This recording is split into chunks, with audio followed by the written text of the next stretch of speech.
My hands shook as the measuring spoons clanked against the metal bowl.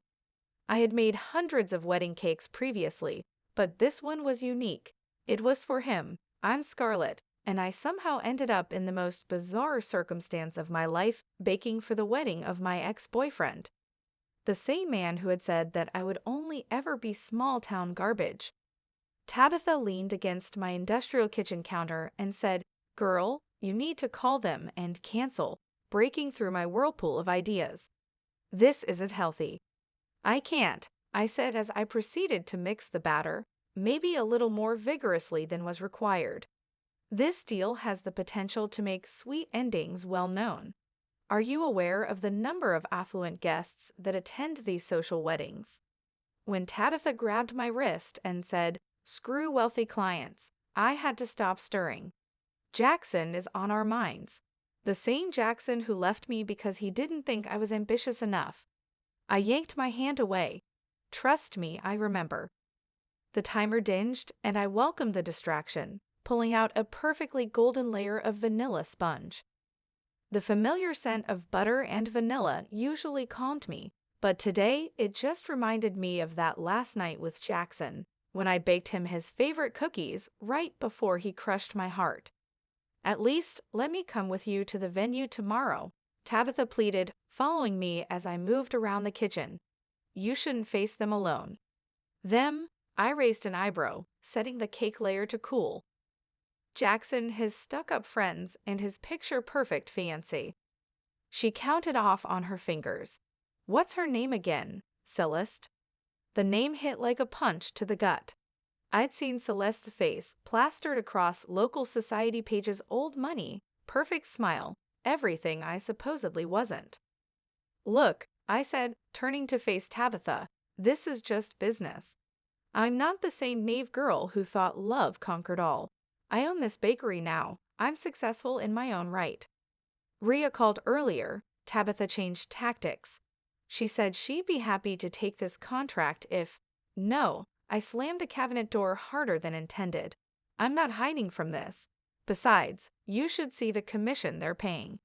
It's enough to finally get that new industrial mixer we need."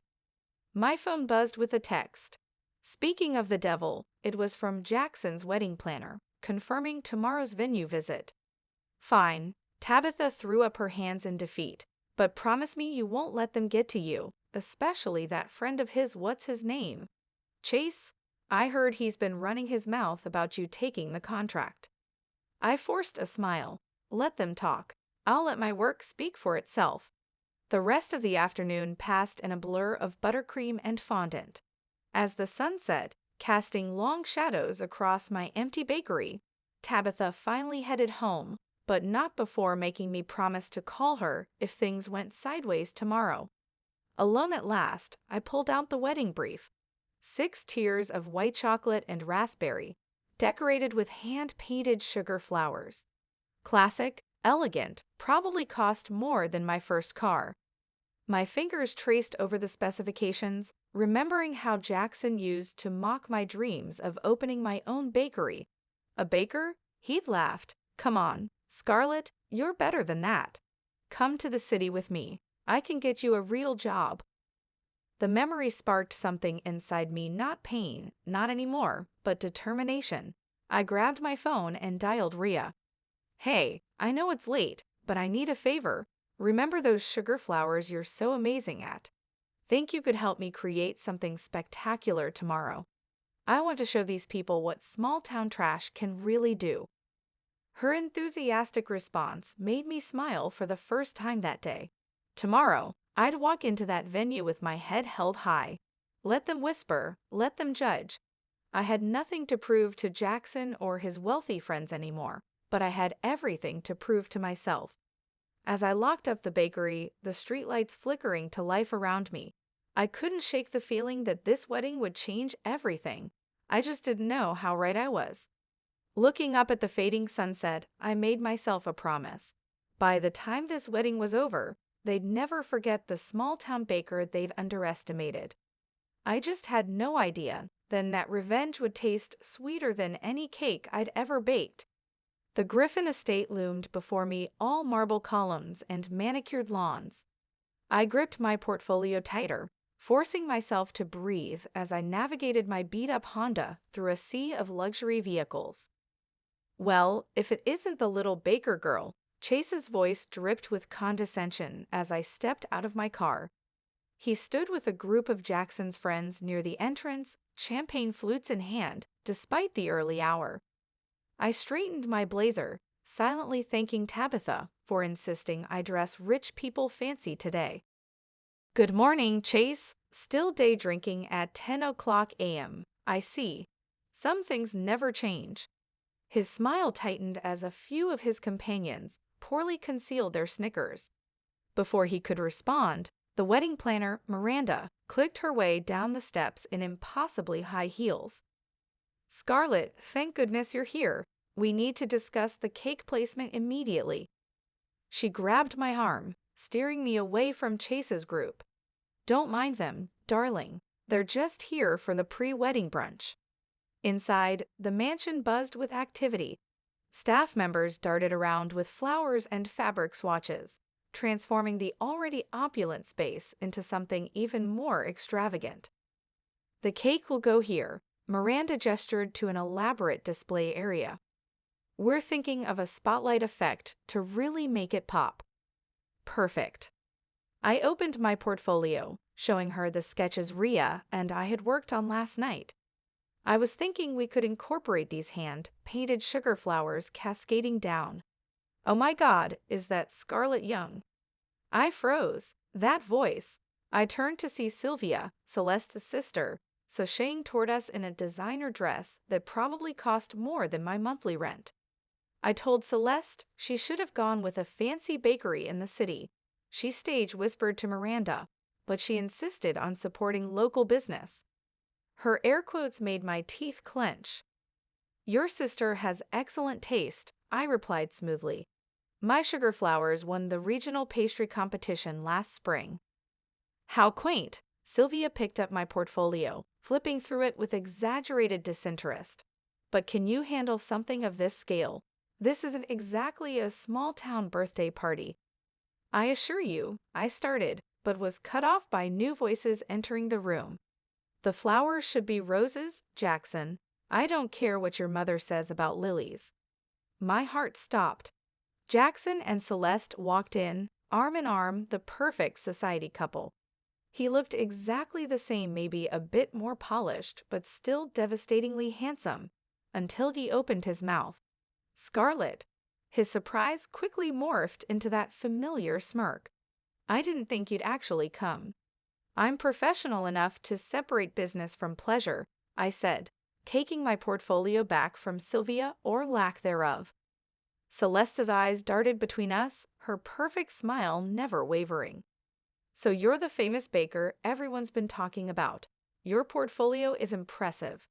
Something in her tone made me look closer. Behind that society smile, I caught a flash of something recognition, understanding. Before I could analyze it further, Chase sauntered in. Hey, Jackson. Remember when Scarlett used to talk about opening a cute little cupcake shop? He laughed, draping an arm over Jackson's shoulder. Look at her now living the dream. Actually, I cut in, pulling up photos on my tablet. Sweet Endings was just featured in Wedding Style magazine. These are from the governor's daughter's wedding last month. The room fell silent as they looked at the photos. Even Sylvia's perfectly maintained eyebrows rose slightly. Well, Miranda clapped her hands, breaking the tension. We should discuss the delivery schedule, Scarlett, if you'll follow me. As we walked away, I heard Chase mutter, still can't believe they hired the help to cater. I stopped dead in my tracks, turning slowly. You know what, Chase? You're right. I am the help, and I'm damn proud of it. Because while you're still living off Daddy's money, I built something of my own. Now, if you'll excuse me, I have a wedding cake to design. The silence that followed me out was sweeter than any frosting I'd ever made, but it was Celeste's expression that stuck with me, that quick flash of what looked almost like admiration. Miranda led me to a private room to discuss details, but my mind was racing. Something felt off about this whole situation. The way Celeste had looked at me, the tension in the room that went beyond mere social awkwardness.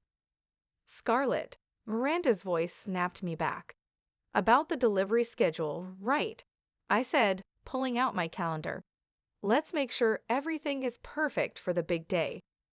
Perfect, I thought, or perfectly devastating. Either way, I had a feeling this wedding was going to be one for the books. 2 weeks before the wedding, I was back at the Griffin estate, setting up a tasting session. My hands moved with practiced precision as I arranged cake samples on delicate china plates, each one a testament to years of perfecting my craft. Still playing with sugar and flour, I see. I didn't need to turn around to know it was Jackson. His cologne, still the same expensive brand, filled the empty dining room. Some of us actually enjoy our work, I said, continuing to arrange the plates, though I suppose that's hard to understand when you're just managing Daddy's hedge fund. He moved closer, examining the display. You know, I always thought you'd grow out of this phase, come to your senses. You mean become the trophy wife you wanted? I finally turned to face him. Sorry to disappoint. He ran a hand through his perfectly styled hair. I wanted more for you, Scarlett. This town, this life, it's so small. I gestured to the cake samples. The governor's daughter didn't think so.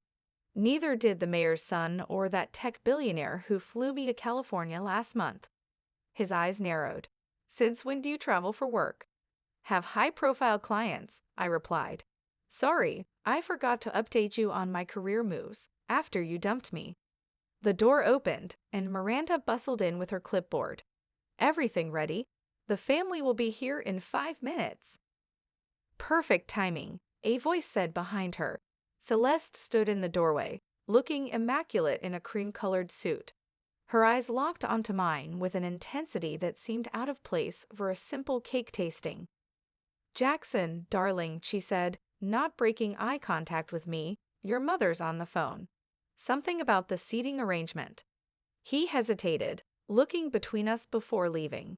The moment he was gone, Celeste's perfect posture slumped slightly. Miranda, she said, could you give us a moment? After Miranda left, Celeste approached the display, picking up a fork. You made these yourself, every layer. I watched her carefully. Is there a problem? No, she said, sampling the lemon cake. They're excellent, just like the ones you used to make for the homeless shelter on 5th Street. My hand froze mid-arrangement. How did you? I volunteered there, she said quietly. 3 years ago, before my family. She trailed off, her perfectly manicured nails tapping against the china. Before things changed. Before I could respond, the doors burst open. Chase and Sylvia entered, followed by several other members of the wedding party. Oh, good, cake. Chase grabbed a fork. Let's see if small-town baker can compete with. Celeste cut him off sharply. Show some respect. Scarlett's work is exceptional. The room fell silent. Chase's fork stopped midway to his mouth. In fact, Celeste continued, I'd love to discuss some special requests with you, Scarlett, privately. Perhaps tomorrow. Sylvia's eyes narrowed. Celeste, we have the final dress fitting tomorrow. I'll reschedule. Celeste handed me a business card. My private number's on the back. Call me in the morning. The tasting continued in a blur of compliments and critiques, but my mind was elsewhere. Something was happening beneath the surface, something in Celeste's eyes when she mentioned the shelter. As I packed up my supplies later, Jackson reappeared. Whatever game you're playing, he said, leaning against the doorframe, it won't work. Game? I closed my cake carrier with a snap. I'm just doing my job. Celeste is naive, he said. She doesn't know you like I do. I straightened up, meeting his gaze. No, she doesn't know me like you do. She seems to know me better. His jaw tightened. Just remember your place, Scarlett. You're the help, nothing more. My place? I stepped closer. My place is wherever I damn well choose it to be. And right now, it's making your wedding cake. Unless you'd like to explain to your society friends why you fired the baker featured in Wedding Style. He opened his mouth, then closed it again. That's what I thought. I gathered my things and headed for the door, pausing beside him. Oh, and Jackson, the lemon cake you just praised. It's the same recipe you called amateur 5 years ago. Funny how money changes people's taste buds. I left him standing there, but my confidence wavered once I reached my car. Celeste's business card burned in my pocket, feeling like a live coal. Tomorrow's meeting could change everything. I just wasn't sure if it would be for better or worse. As I drove home, my phone buzzed with a text from Tabitha. How'd it go? I pulled over and stared at the message, then at Celeste's card. After a long moment, I typed back, "You're not going to believe what just happened." The coffee shop Celeste chose was on the outskirts of town, no chance of running into her usual crowd. There, she sat in a corner booth, her designer clothes standing out against the worn leather seats. "You're probably wondering why I asked you here," she said as I slid into the seat across from her. The thought crossed my mind.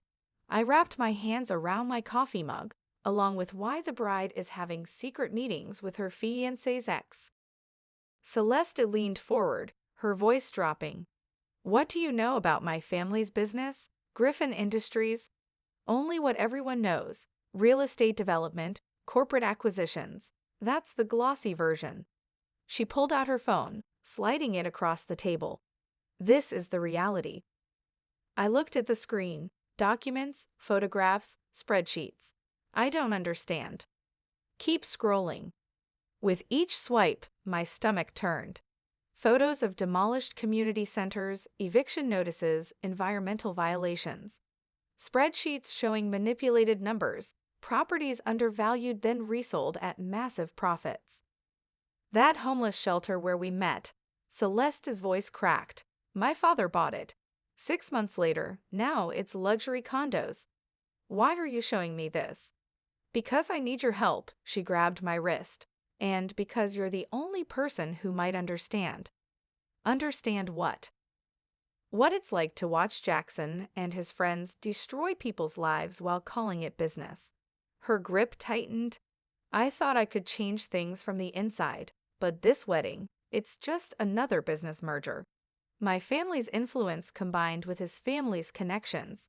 The bell above the door chimed. We both jumped as Rhea walked in, stopping short when she saw us. "Scarlett?" She looked between us, confusion clear on her face. "Rhea," I stood quickly. "I'm just having a meeting about the wedding cake." She didn't look convinced. "I'll see you at the bar later." After she left, Celeste relaxed slightly. "Can we trust her with sugar flowers?" "Absolutely with this," I gestured to her phone. "I don't know yet, but what exactly are you proposing?" "I have access to more documents, proof of everything they've done, but I need someone on the outside, someone they won't suspect." She smiled grimly. "Someone they already underestimated." "You want to expose them right before your wedding? During it?" Her eyes gleamed. "When everyone who matters is there to witness it." I sat back, mind racing. This is crazy. You're talking about taking down your own family. They stopped being family when they started destroying other families for profit. She pulled out another phone, a burner. "I've been gathering evidence for months, but I need help getting it to the right people at the right time." "And you think the bitter ex-girlfriend is your best choice?" "I think the successful businesswoman who built herself up from nothing is my best choice." She leaned forward again. "They never saw you coming, Scarlett, just like they never saw me coming." My coffee had gone cold. "If we do this, there's no going back.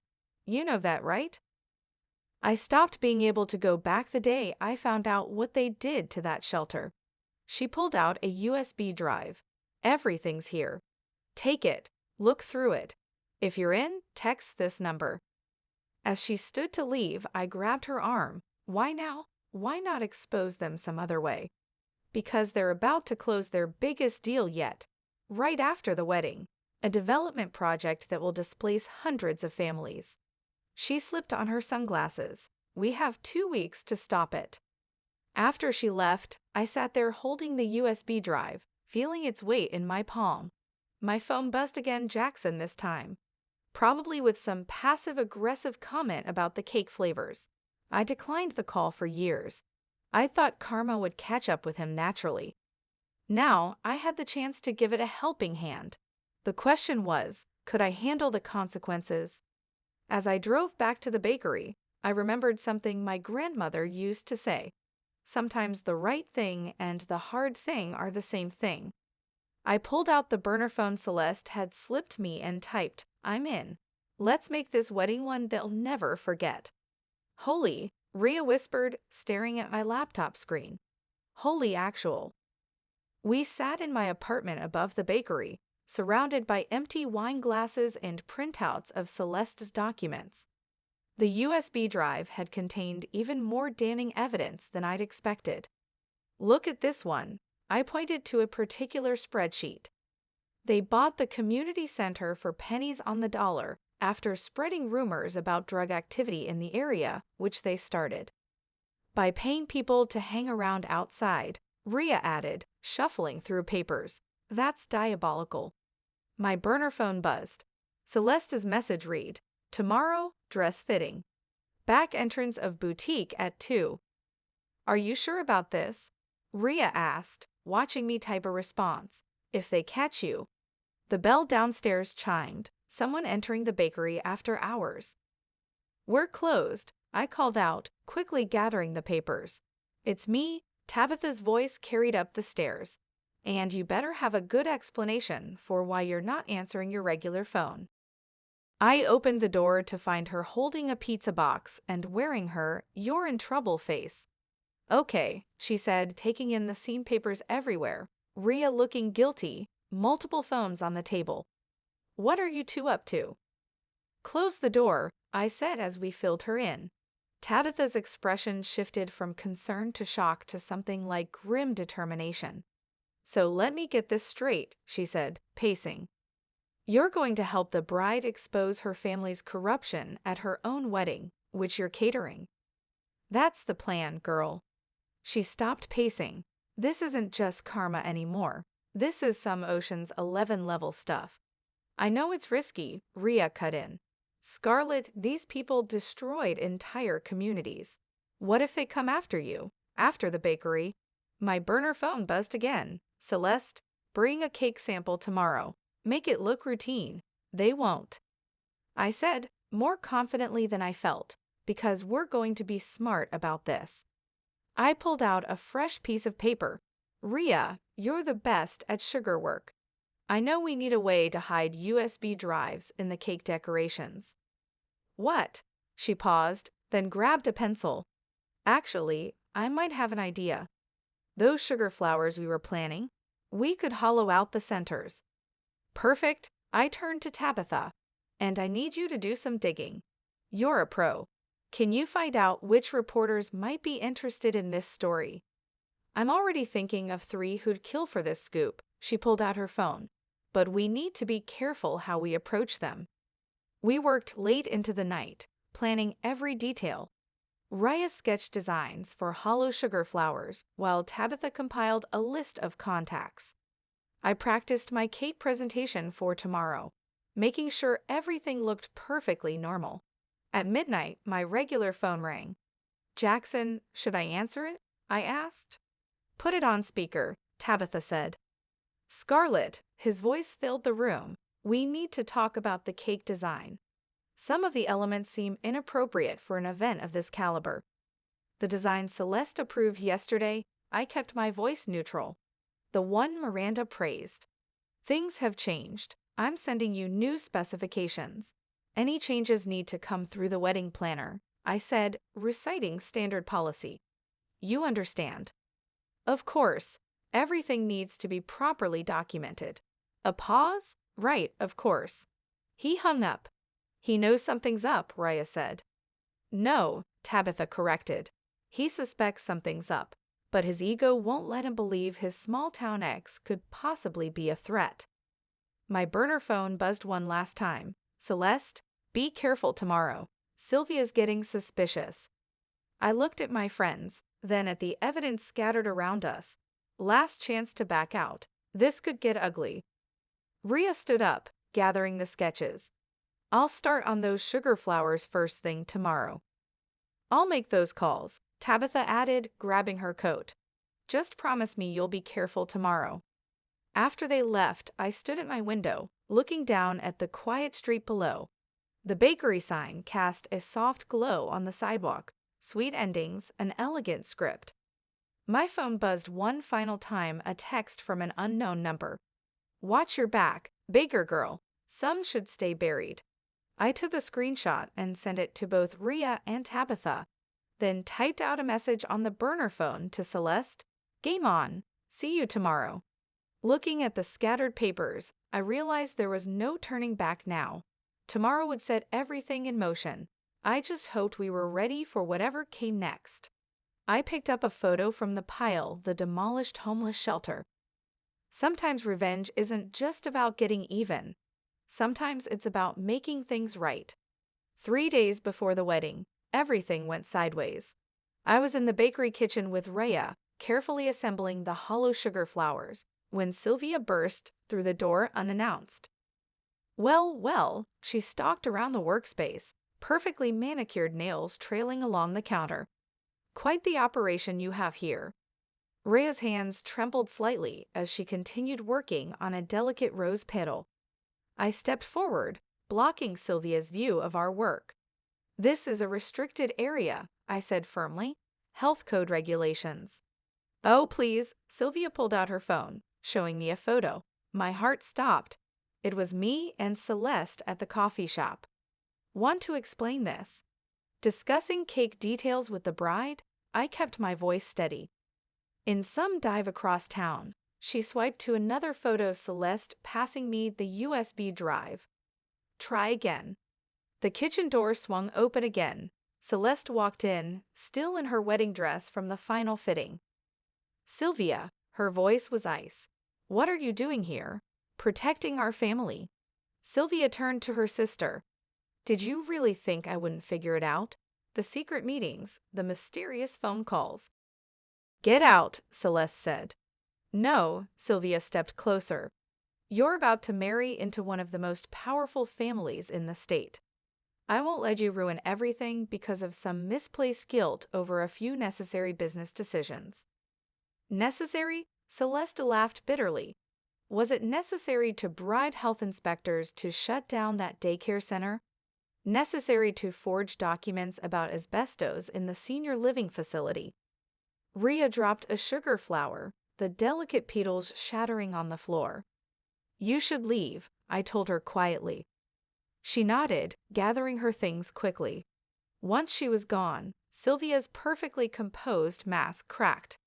You ungrateful little. Careful, I cut in. You're not the only one with photos. I pulled out my phone, showing her the screenshots of threatening texts I'd received. Anonymous numbers are traceable, you know. You think you can threaten me? She grabbed my phone, but I'd already backed everything up. I'll destroy your little bakery. One health code violation report and what? Celeste stepped between us. You'll prove exactly what we're trying to expose, how our family crushes anyone who stands in their way. I'm trying to protect you. No, Celeste said softly. You're trying to protect yourself, your lifestyle, your reputation. If you do this, Sylvia's voice shook, there's no going back. No trust fund, no family connections, nothing. I know, Celeste smiled sadly. That's the point. The kitchen door opened again. This time it was Jackson. Everything okay in here? He looked between us. I heard raised voices. Everything's fine, Sylvia said smoothly. Just a small disagreement about flower placement. Jackson's eyes narrowed on the cake. That's not even assembled yet. Jackson, Celeste touched his arm. Could you give us a minute? Sister stuff. After he left, Sylvia turned to me. You have 24 hours to back out, she said. After that, she let the threat hang in the air. Or what? I stepped closer. You'll do to me what you did to everyone else who got in your way. Go ahead, some things are worth losing everything for. She stormed out the door, slamming it behind her. The moment she was gone, Celeste sagged against the counter. "She'll tell them everything," she whispered. "No," I said, pulling out my phone to text Tabitha. "She won't, because that would mean admitting she knew about it all along. She's as guilty as they are." My phone buzzed. "Rhea, I'm so sorry. Should I come back?" "Not today," I typed back, "but be ready for tomorrow. Everything's moving up." Celeste watched me text the reporters. "Tabitha's contact is ready, the moment we give the signal." "What about the evidence?" I opened a cabinet, revealing a row of completed sugar flowers, each with a hollow center, ready to be placed on the cake during setup. No one will question the bride checking the decorations one last time. Celeste touched one of the flowers gently. "It's really happening. Last chance to back out?" I offered. She straightened up, smoothing her wedding dress. "No, Sylvia just proved exactly why we need to do this." After she left, I called Tabitha and Rhea for an emergency meeting. We had to move fast now. Sylvia might not tell her family everything, but she definitely tried to stop us. As I waited for them to arrive, I looked at the sugar flowers we created, each one beautiful, delicate, and carrying enough evidence to bring down an empire. The bell above the bakery door chimed. Time to finish what we started. Wedding day. My hands were steady as I assembled the 6-tier masterpiece in the Griffin Estate's grand ballroom. Each sugar flower contained its own digital bombshell, waiting to detonate. "Everything looks perfect," Miranda gushed, circling the cake. "The flowers are exquisite." "Thank you." I adjusted the final tiers. "Is the bride ready for the final approval?" Small delay upstairs. Family drama? Apparently. My stomach clenched. Had Sylvia finally cracked? Rhea appeared at my elbow, carrying a box of backup flowers. "Everything okay?" Before I could answer, shouting erupted from the hallway. Celeste burst into the ballroom, still in her wedding robe, with Sylvia right behind her. "You can't do this." Sylvia grabbed her sister's arm. "Think about what you're throwing away." "Let go of me." Celeste's voice was steel. She turned to Miranda. "Could you give us a moment?" The wedding planner hesitated, then hurried out. Rhea squeezed my hand and followed. "The reporters are already here." Sylvia hissed. I saw them arriving. "What did you do?" "Nothing yet." Celeste walked to the cake, pretending to inspect it. Her fingers brushed one of the sugar flowers. "But in about 3 hours, I'll tell Jackson everything." "No, you won't." I stepped forward. "Because we have proof of your involvement too. Every bribe, every forged document, every campaign contribution to look the other way." The ballroom doors opened again. Chase strutted in, champagne in hand. "Despite the early hour, ladies, beautiful cake. Scarlet almost makes up for." He stopped, sensing the tension. "Everything okay here?" "Fine," Sylvia snapped. "Just discussing some last-minute details." "Really?" he smirked. "Because it looked like—" The doors burst open again. Jackson stormed in, face dark with anger, waving his phone. "What the hell is this?" My heart stopped. On his screen was an email, one of the documents from the USB drive. "Someone just sent this to every guest." He looked between us. "Something about illegal evictions and forged permits." "Jackson," Celeste started. "Don't." He turned to me. "This was you, wasn't it? Couldn't stand seeing me happy?" "Actually," Celeste stepped between us, "it was me." The silence that followed was deafening. "What?" Chase laughed nervously. "Come on, Celeste, this is just some bit." Her ex trying to. "To what?" I cut in. "Expose how your families built their fortunes, how many lives you destroyed." "You don't understand business," Jackson sneered. "No, you don't understand humanity." Celeste pulled out her phone. "And in about 10 seconds, neither will anyone else." She pressed a button. Immediately, phones throughout the building started buzzing. The evidence was going out, all of it. Sylvia lunged for her sister's phone. I moved without thinking, stepping between them. Sylvia's momentum carried us both into the cake table. For one horrible moment, everything tilted. The crash echoed through the ballroom. 6 tiers of cake and sugar flowers scattered across the marble floor. "No!" Sylvia screamed, diving for the fallen flowers. "Where are they? Where are the drives?" Looking for these, Raya stood in the doorway, holding up several USB drives behind her. Reporters and photographers pushed their way in, cameras flashing. "It's over," Celeste said quietly. "The evidence is already out there, all of it." Jackson grabbed my arm. "You planned this, all of it." "Let go of her," Tabitha's voice cut through the chaos. She stood with a police detective I recognized from her law firm. "Unless you want to add assault to the list of charges." He released me, stepping back. "Charges? This is ridiculous. Our lawyers will already have their hands full." The detective interrupted, holding up a warrant. "We've been building this case for months. Your little wedding drama just gave us the final pieces we needed." Guests were flooding in now, phones out, recording everything. Chase tried to slip away, but was stopped by 2 uniformed officers. "You can't do this," Sylvia was saying, mascara running. "We're the Griffin family. We're untouchable."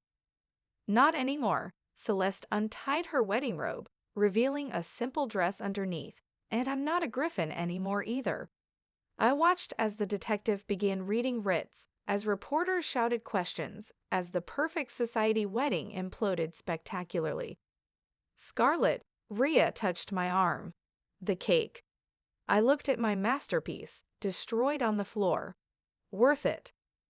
"Besides," Tabitha grinned, snapping pictures with her phone, "this is going to make one hell of a story for your bakery's social media." Through the chaos, Celeste caught my eye and nodded. "We did it." The empire was crumbling, and all it took was some sugar flowers and the truth. As they led Chase and Sylvia away in handcuffs, Jackson turned back one last time. "I hope you're happy now." I looked at the destruction around us. The ruined cake, the shocked guests, the imploding dynasty of corruption. "Actually," I said, "I am." The autumn breeze carried the scent of fresh paint as I unlocked Sweet Endings' door. The sign above now read "Sweet Endings and Beginnings." My new partnership with Celeste officially launching today. "Still can't believe we're doing this," Rhea said, arranging pastries in the display case. She'd become my head baker after the wedding scandal, proving herself invaluable. "Which part?" I asked. "The bakery expansion or turning the old Griffin building into a community center?" "Both," she straightened up, grinning. Though watching Chase's face during the sentencing was pretty unbelievable too. The bell chimed. Celeste walked in, carrying coffee and newspapers. "We made the front page again." "Of course we did." Tabitha followed her in, legal briefcase in hand.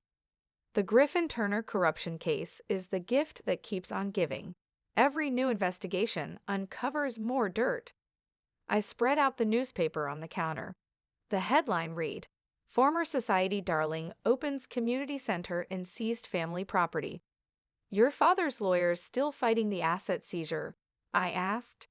"Trying to, but it's hard to argue when there's documented proof of how they acquired the buildings." She pulled out building plans from Tabitha's briefcase. "The shelter reopens next week. We've already got programs lined up for job training, childcare, everything we discussed." The bell chimed again. Miranda, the former wedding planner, walked in. "Please tell me you're still catering events," she said. "I have 3 clients who specifically requested the bakery that took down the Griffins." "We're expanding that side of the business too," I said, sharing a look with Celeste, though maybe with less drama this time. "Speak for yourself," Rhea pointed through the window. Jackson was walking up to the door. We all tensed, but Tabitha just smiled. "Don't worry, he can't come within 100 feet of any of you. Court orders are beautiful things." He stood outside, staring through the glass. I met his gaze steadily. Finally, he dropped an envelope in our mailbox and walked away. "I'll get it," Tabitha said, returning with the envelope. "It's a check for the ruined wedding cake." "Little late for that," Rhea snorted. Donate it to the center, I said, turning back to the building plans. We've got real work to do. The day flew by in a blur of customers, many asking about the story behind our new partnership.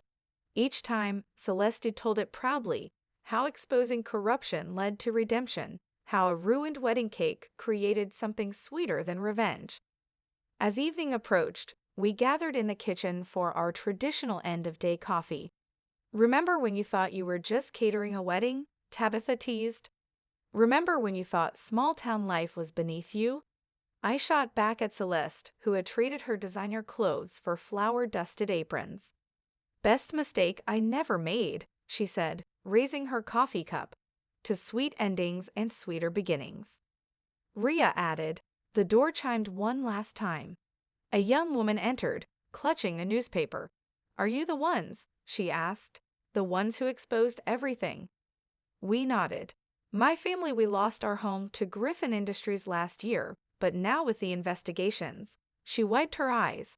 We're getting it back. All the families are. Celeste stepped forward, taking the woman's hands. Come to the center next week.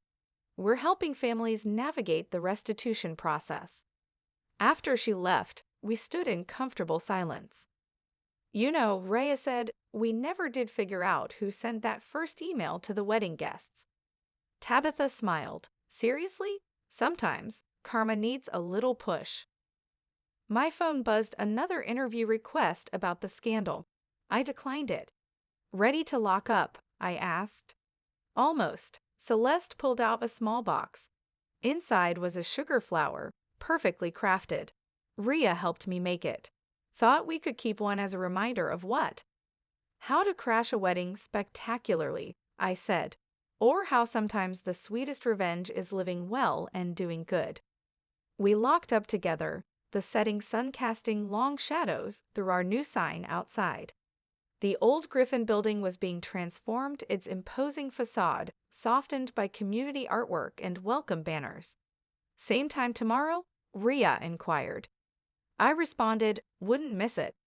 I glanced at our reflection in the bakery window as they walked away, no longer only a baker from a little village, but someone who has contributed to positive change. As a warning that even the most exquisite objects may conceal the most potent realities, the sugar blossom remained in its box. After shutting off the lights, I went outdoors. More effort, more obstacles, and more opportunities to put things right would await us tomorrow. But for the moment, I felt something sweeter than retaliation as I stood in front of my bakery, our business. I was at ease.